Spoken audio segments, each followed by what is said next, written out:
اللہ کا کلام قرآن مجید فرقان حمید اور سرکار ربی علیہ السلام کی سنت کے مطابق ہم گفتگو کرتے ہیں، اور ہمارے جو ماخذ ہیں وہ محض قرآن و سنت، اہل بیت اعظام، صحابہ کرام اور اولیاء کرام، ان کی مبارک ہستیوں کے اقوال ہی ہمارے پیش نظر ہوتے ہیں۔ دوسری بات ہے کہ ہم اٹکل پچو والی تقریریں بھی نہیں کرتے۔ ہم الحمدللہ قرآن و سنت سے آپ کو ایسا سیراب کر دیتے ہیں، آپ کے دل و دماغ کو منور کر دیتے ہیں، آپ کو دور حاضر کے مطابق اتنے سوالوں کے جواب دے دیتے ہیں کہ ایک سمجھنے والا پڑھا لکھا انسان ظاہر ہے متاثر ہوئے بغیر نہیں رہ سکتا۔ متاثر ہونے کا مطلب یہ ہے کہ آپ جب واپس جاتے ہیں تو ایک تأثر محفل کا لیے جاتے ہیں، جب گھر میں پہنچتے ہیں اور وہاں جاتے ہیں تو آپ کے دل و دماغ پر ایک تأثر ہوتا ہے، اور وہ تأثر میں چاہتا ہوں کہ نہ صرف سال بھر رہے بلکہ ہمیشہ عمر بھر رہے۔ ٹھیک ہے، یہ فتنے کا دور ہے، انتہائی پرفتن دور ہے۔ ہر آدمی غیرہ ایرا غیرہ نتھو ولد خیرہ، جو اللہ ماشاء جس کو ضربہ یضربو کی گردان بھی نہ آتی ہو، وہ بھی نبی علیہ السلام کے میلاد پر انگلی اٹھانا اپنا فرض عین سمجھتا ہے۔ بد نصیبی ہے ان کے لیے۔ اللہ تعریفیں کرتا ہے، درود و سلام بھیجتا ہے، اللہ کے فرشتے درود و سلام بھیجتے ہیں، انبیاء السلام سابقین نبی صلی اللہ علیہ وسلم کی مدح سرائی کرتے ہیں، جمادات اور نباتات آپ کی صفت و ثنا کرتے ہیں، مومنین آپ پر سلام بھیجتے ہیں اللہ کے مطابق، اللہ کے حکم کے مطابق، اور آپ کے فضائل و مناقب پڑھتے ہیں۔ اور کچھ بد نصیب جو ہیں ان کو سوائے ذات رسول پر انگلی اٹھانے کے سوا اور کوئی کام نہیں۔ ہماری خوش نصیبی ہے، ان کی بد نصیبی ہے۔ اللہ تعالیٰ سے دعا ہے کہ اللہ تعالیٰ ان کی اس بد نصیبی کو بھی خوش نصیبی میں بدلے۔ جی ہاں، وہ دلائل مانگنے میں نہ جائیں بلکہ دلائل ماننے کی طرف آ جائیں۔ دلائل مانگنے والا ہمیشہ گمراہ ہو جاتا ہے، اور دلائل ماننے والا ہمیشہ راہ پا جاتا ہے۔ جی، یہ میرا ابتدائی خطاب تھا۔ اب میں اللہ تعالیٰ جل مجدہ کی کلام مجید سے ایک آیہ مبارکہ آپ کے سامنے تلاوت کرنے کا شرف حاصل کرتا ہوں۔ یہ سورہ آل عمران کی آیت نمبر 104 ہے۔ مولانا حضرات آپ توجہ فرمائیں، یہ ایک میلاد کے جلسے کے لیے ایک اور ثبوت اور ایک دلیل اور ایک اور برہان ہے۔ سورہ آل عمران کی آیت نمبر 104 گھر جا کے دیکھ لیجئے۔ اللہ تعالیٰ فرماتا ہے یا ایھا الذین آمنوا اتقوا اللہ، اے ایمان والو ڈرو اللہ سے، حق کا تقاتہ ہی، جس طرح کے ڈرنے کا حق ہے۔ اب ساری آیات کو آپ نے سباق کو ایک دوسرے کے ساتھ منطبق کر کے دیکھنا ہے، یعنی ٹیلی کر کے دیکھنا ہے، اور پھر دیکھنا ہے کہ نتیجہ کیا نکلتا ہے۔ یا ایھا الذین آمنوا اتقوا اللہ، اے ایمان والو اللہ سے ڈرو، حق تقاتہ ہی، جس طرح کے ڈرنے کا حق ہے، ولا تموتن الا وانتم مسلمون، اور تب تک نہ مرنا جب مرنا تو مسلمان ہی مرنا۔ جی، اس کا مطلب یہ ہے کہ معیار جینا نہیں ہے، معیار مومن کا مرنا ہے۔ جی ہاں، معیار مومن کا جینا نہیں ہے۔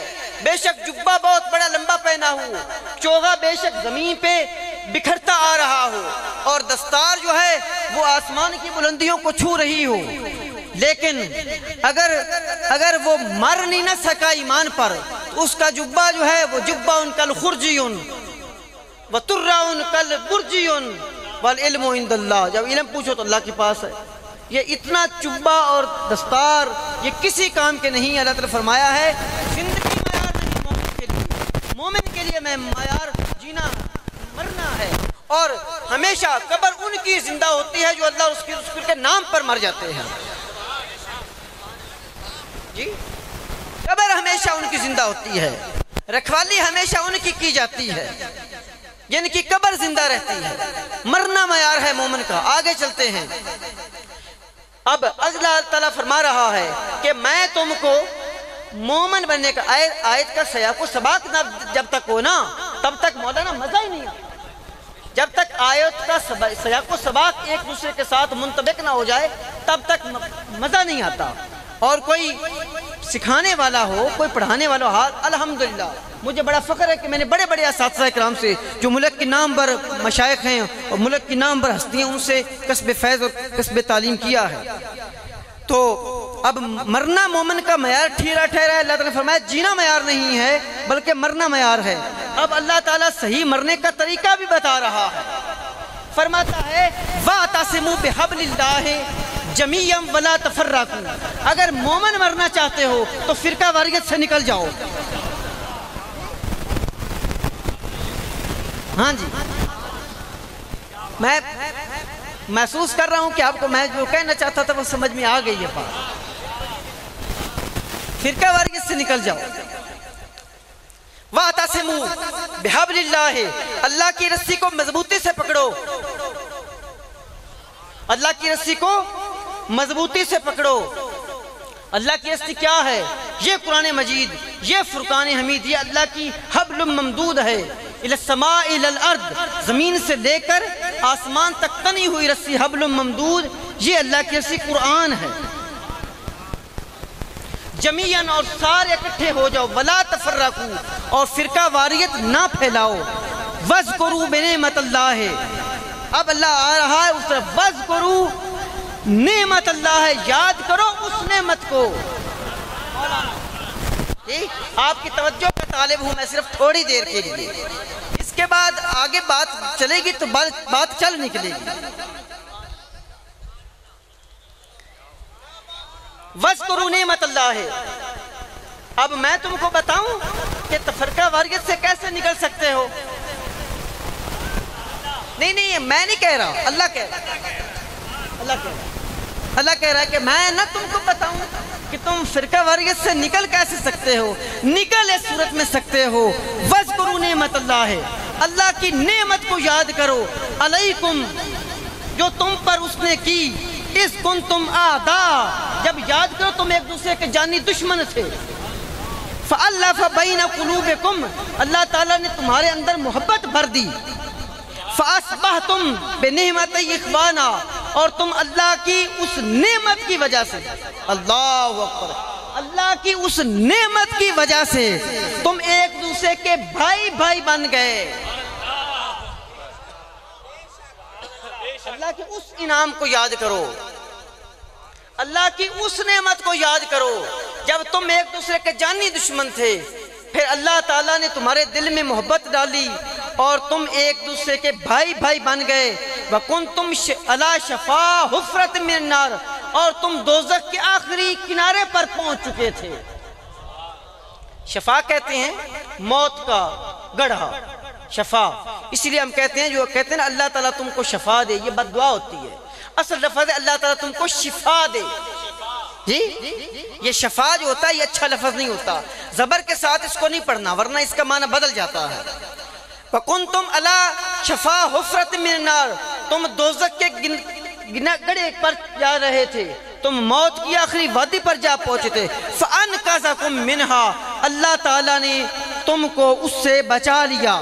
كَذَلِكَ، اسی طرح ہی، يُبَيِّنُ اللَّهُ آيَاتِهِ لَعَلَّكُمْ تَهْتَدُونَ، اسی لیے ہی اللہ تعالیٰ جسے چاہتا ہے وہ چاہتا ہے تاکہ تم ہدایت پا جاؤ۔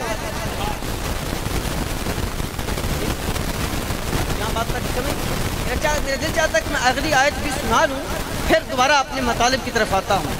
یہاں ایک آیت دوسری آیت ختم ہوئی، تیسری آیت ہے، اب اللہ تعالیٰ اپنے محبوب کی پھر امت سے مخاطب ہے۔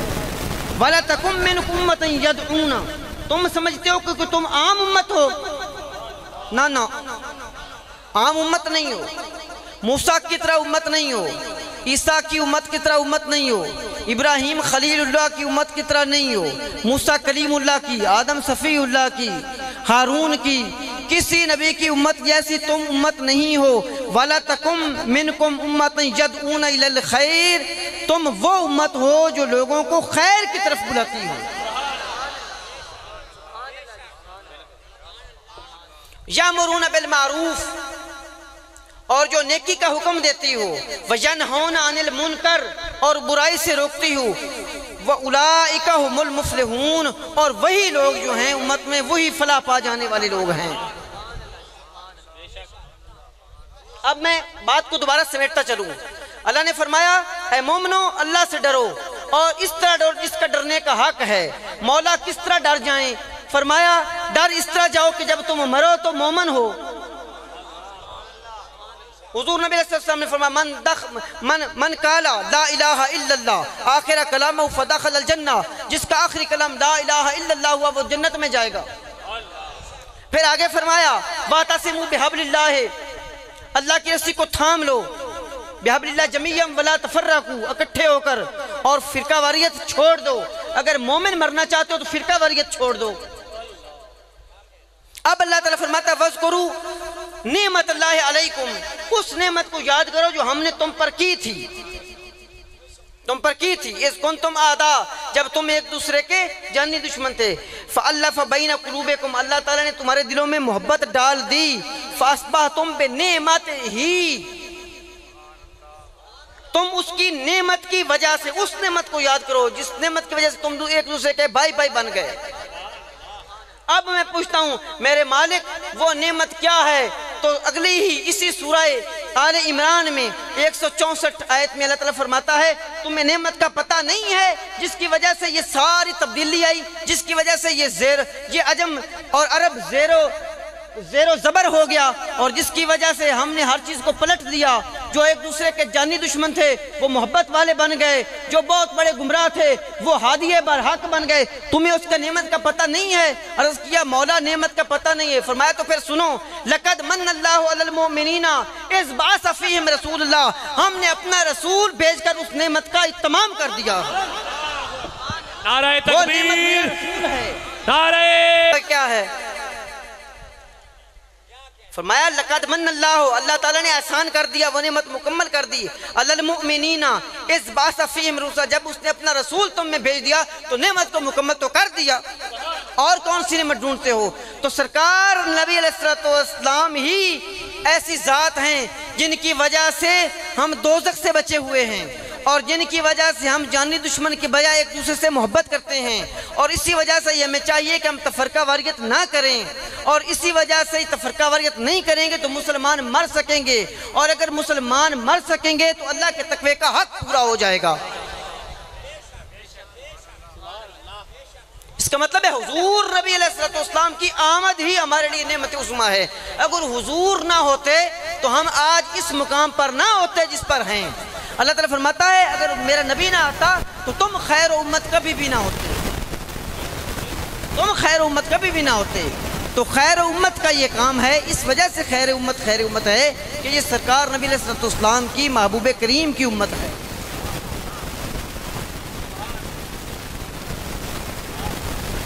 اللہ تعالیٰ فرمایا اس نعمت کو میرے محبوب کو یاد کرو، تو یاد کرنے کا کیا طریقہ کار ہے؟ جب اللہ تعالیٰ نے اپنے محبوب کو بھیجا ہے تو ہم جب بھیجا ہے تب ہم ان کا ذکر خیر کریں، اس نعمت کو یاد ہونے کے لیے۔ آج اسی لیے تو ہم اکٹھے ہوئے ہیں۔ اور کیا ہوتا ہے میلاد کیا؟ یہی تو ہے جو میلاد قرآن پڑھ رہا ہے جی۔ اور کیا میلاد ہوتا ہے؟ میلاد یہی ہوتا ہے کہ سب اکٹھے ہو جاؤ اور جو اللہ تعالیٰ نے تم پر نعمت کی اس نعمت کو یاد کرو۔ آج ہم اسی لیے اکٹھے ہوئے ہیں کہ اس نعمت عظمیٰ کو یاد کر سکیں۔ اب اسی مضمون کی ایک حدیث پاک میرے پاس ہے، وہ حدیث پاک بھی میں آپ کو سنانا چاہتا ہوں کہ کیا صحابہ اکرام یہ کام کرتے تھے کہ نہیں کرتے تھے؟ جی یہ صحابہ اکرام یہ کام کرتے تھے کہ نہیں کرتے؟ عالم اسلام کی ایک بڑی جید کتاب اس کو صحیح ہے شمار ہے، حضرت امام مسلم کی کتاب صحیح مسلم، اس میں حدیث پاک ہے۔ یہ کتاب ہے الذکر والدعاء والتوبہ والاستغفار، گھر جا کے علماء اکرام چیک بھی کر سکتے ہیں۔ اس میں حدیث ہے وَإِنَّ رَسُولَ اللَّهِ صلی اللہ علیہ وسلم خرج علی حلقۃ من اصحابہ، حضور نبی علیہ السلام اپنے صحابہ کے ایک حلقے میں نکلے، جب حلقے میں نکلے فقال ما اجلسکم، تو سرکار نے پوچھا کیوں اکٹھے ہو کے بیٹھے ہو؟ آپ کی اکٹھے نظر ہے نا، آپ کی توجہ ہے نا، سرکار ایک صحابہ کا ایک حلقہ بیٹھا تھا، بات چیت کر رہا تھا، نماز نہیں پڑھ رہا تھا، او بھائی نماز نہیں پڑھ رہا تھا، ایک حلقہ بیٹھا تھا بات چیت کر رہا تھا۔ آپ نے فرمایا ما اجلسکم، کیوں بیٹھے ہو؟ قالوا، انہوں نے یا رسول اللہ جلسنا نذکر اللہ ونحمدہ، ہم اللہ کے ذکر اس کی حمد کے لیے بیٹھے ہیں۔ الا ما ہدانا للاسلام، اس وجہ کہ اس نے اسلام کی وجہ سے ہمیں ہدایت دی، ہم وہ نعمت یاد کر رہے ہیں رہے ہیں وَمَنَّ بِهِ عَلَيْنَا اور ہم پر احسان کیا ہم پر احسان کیا قال اللہ ما اجلسکم الا ذاکا تو سرکار نے صلی اللہ علیہ وسلم نے فرمایا قسم اٹھا کر کہو کہ واقعی اس بات کے لیے بیٹھے تھے قسم اٹھا کر کہو کہ تم واقعی اسی کام کے لیے بیٹھے تھے قالوا واللہ ما اجلسنا الا ذاکا یا رسول اللہ ہم قسم اٹھاتے ہیں کہ ہم واقعی اسی بات کے لیے بیٹھے تھے سرکار نے فرمایا انی لم استحلفکم تہمتن میں نے شک کی وجہ سے قسم نہیں اٹھائی مجھے پتا ہے کہ تم اسی مقصد کے لیے بیٹھے تھے لیکن میں بتانا یہ چاہتا ہوں آتانی جبریل ابھی میرے پاس جبریل آئے تھے فاخبرنی اور مجھے بتا کے گئے ہیں ان اللہ عز و جل یباہی بکم الملائکہ کہ اللہ تعالیٰ تمہارے صحابہ کی وجہ سے اللہ تعالیٰ ملائکہ پر آسمان میں فخر فرما رہا ہے